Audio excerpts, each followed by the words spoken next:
اب باری ہے جینٹس کی.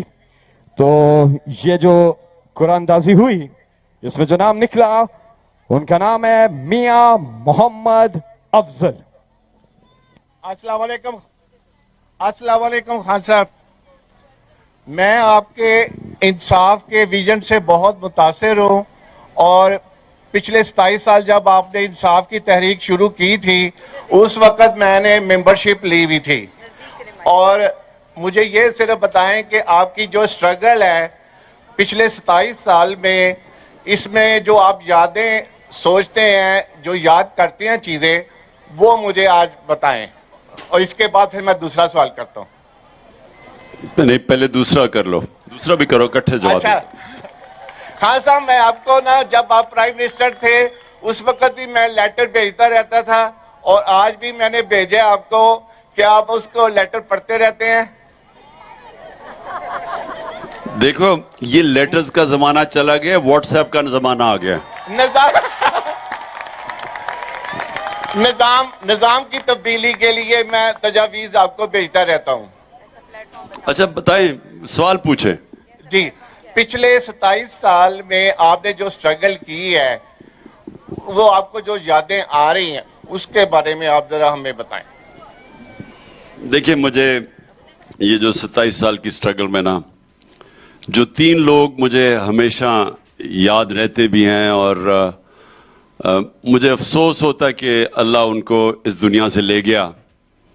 وہ سب سے پہلے میرا دوست نعیم الحق تھا جو پہلے دن سے میرے ساتھ تھا اور بہت ہی وفادار میرا دوست تھا. اس کے بعد احسن رشید, یہ وہ لوگ تھے جو پہلے میرے ساتھ جب آئے جب لوگ کوئی بھی نہیں سمجھتا تھا کہ تحریک انصاف کامیاب ہو سکتی ہے, بلکہ لوگ مذاق اڑاتے تھے. میرے کئی جو لوگ آتے تھے کہتے تھے جب ہم گھروں میں جاتے ہیں ہمارے گھر والے مذاق اڑاتے ہیں. تو اس وقت احسن رشید میرے ساتھ تھا. اور جو میں اور بھی نہیں بھول سکتا وہ سلونی بخاری ہیں. یہ بھی وہ تھی جو کہ یعنی ایسے یہ ہمارے بڑے نظریاتی اور بے لوث کارکن تھے جو میرے کولیگز بھی تھے. تو سب سے پہلے تو مجھے ان کی تکلیف ہوتی ہے کہ انہوں نے وہ خیر نعیم الحق نے تو دیکھ لیا جب اقتدار میں, لیکن وہ اقتدار تو کوئی بڑی چیز نہیں تھی. میں تو وہ چاہتا ہوں کہ وہ پاکستان ہم ٹرانسفارم کر دیں, یعنی ہم اس کو جس طرح مہاتر نے ملیشیا کو اٹھا دیا, جس طرح اردوغان نے ترکی کو اٹھایا, میں تو وہ اس کو کامیابی سمجھتا ہوں کہ جب پاکستان ایک عظیم ملک بنے گا اور جو اپنے پیر پہ کھڑا ہوگا اور باہر سے لوگ یہاں نوکریاں ڈھونڈنے آئیں گے, یہاں کوئی بھوکا نہیں سوئے گا, میں تو وہ پاکستان کی سمجھتا ہوں کامیابی. پرائم منسٹر بننا تو کامیابی نہیں ہے. لیکن احسن رشید نے بڑی محنت کی میرے ساتھ, بڑا انہوں نے قربانیاں دیں اور بدقسمتی سے سلونی کو, نعیم الحق کو اور احسن رشید کو, تینوں کو کینسر ان کو لے گئی دنیا سے.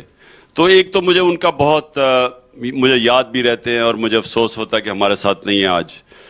اور دوسرا جو مجھے خیر چیزیں تو بہت ہیں لیکن مجھے جو چیز یاد رہتی ہے اور وہ میں چاہوں گا فیصل آپ بعد میں اس کو پلے بھی کریں, جو میرے گھر کے اوپر انہوں نے حملہ کیا, جو تقریباً 24 گھنٹے جس طرح کا انہوں نے اٹیک کیا, یہ میں کبھی بھی کسی پولیٹیکل لیڈر کے گھر پہ کبھی ایسا ہوا ہی نہیں ہوگا.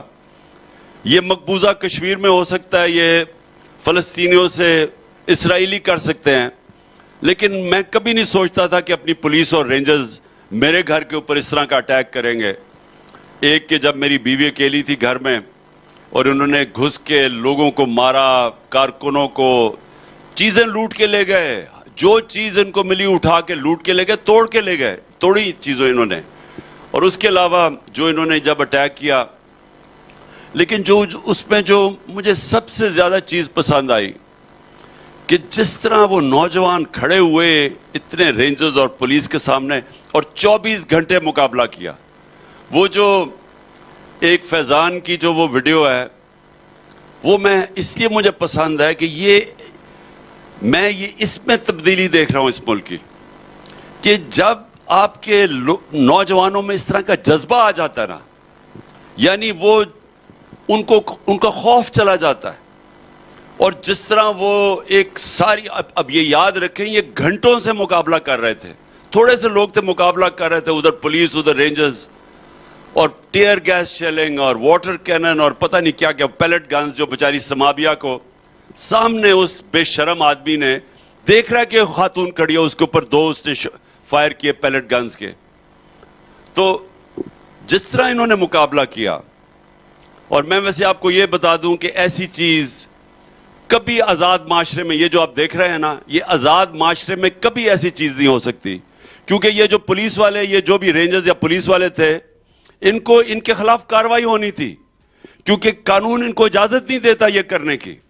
کوئی دنیا کا قانون، ایک نہتی خاتون آ رہی ہے اس کے اوپر یہ فائرنگ کر رہے ہیں، یہ کوئی دنیا کا قانون اجازت نہیں دیتا. اور اس کو دیکھیں، عثمان کو دیکھیں جس طرح وہ ان کو بچا کے لے کے گیا.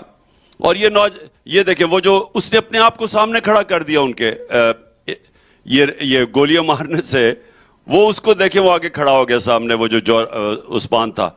تو دیکھیں، یہ ہے غلام معاشرے میں ایسے ہوتا ہے. آزاد معاشروں میں ایسے نہیں ہوتا، کیونکہ پولیس بھی ڈرتی ہے، رینجرز بھی ڈرتے ہیں کہ ان کے اوپر کارروائی ہوگی. کبھی ایسے نہیں کر سکتے کہ اس نے کوئی ہتھیار بھی نہیں پکڑے ہوئے، خاتون کھڑی ہے اور یہ 4-5 ڈشکرے اس کو مار رہے ہیں، اور 2 جگہ اس بیچاری کو گولیاں لگی ہیں، وہ چھرے لگے ہیں. اور یہ جو آپ دیکھ رہے ہیں سین، یہ دیکھیں. اب یہ ہے، گھنٹوں سے یہ مقابلہ کر رہے ہیں. یہ بوتل اس نے پکڑی ہوئی ہے کیونکہ ٹیئر گیس اتنی زیادہ ہے. اب اتنی زیادہ ٹیئر گیس ہیں، انہوں نے پانی پکڑا ہوا ہے کیونکہ اپنے اوپر پانی ڈال رہے ہیں وہ ٹیئر گیس کی وجہ سے.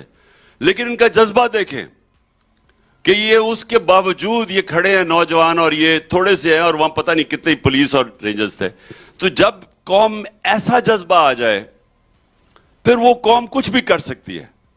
قوم جب اس کے اندر یہ جنون آ جائے اور جذبہ آ جائے، نظریہ آ جائے آزادی کا، پھر اس قوم کو کوئی روک نہیں سکتا. تو اگر آپ میرے سے پوچھیں نا کہ 26 سال میں جو مجھے 27 سال میں جو خوشی آئی، سب سے زیادہ خوشی یہ ہوئی کہ ہمارے نوجوانوں کے اندر ہم ایک قوم بن رہے ہیں.